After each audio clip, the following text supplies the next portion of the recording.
Congressman LaHood stops by Rock Valley College's Advanced Technology Center for a guided tour Monday morning. WIFR's William Stewart has more.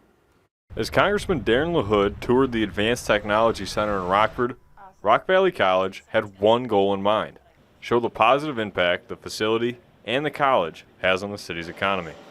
LaHood calls them new-collar jobs, but the careers started here are essential to not only our city, but the country.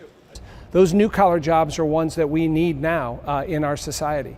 Where you need some training, you're going to need some education, and Rock Valley is doing that here.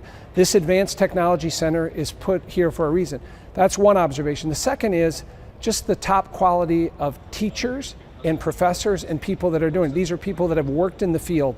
Lastly, as we look at our economy, if we want to compete for the future, we're going to have the technology that's being taught here.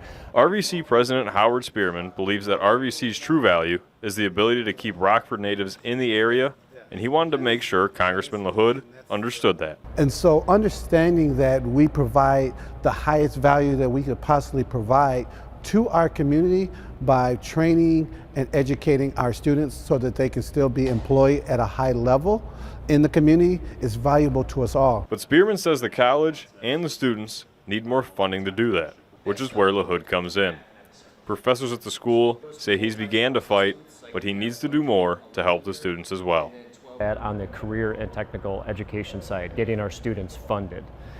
So that's something that he's focusing on right now. That would be a great help. You can visit WIFR.com to find links to RVC's academic advising. In Rockford, I'm William Stewart, WIFR News.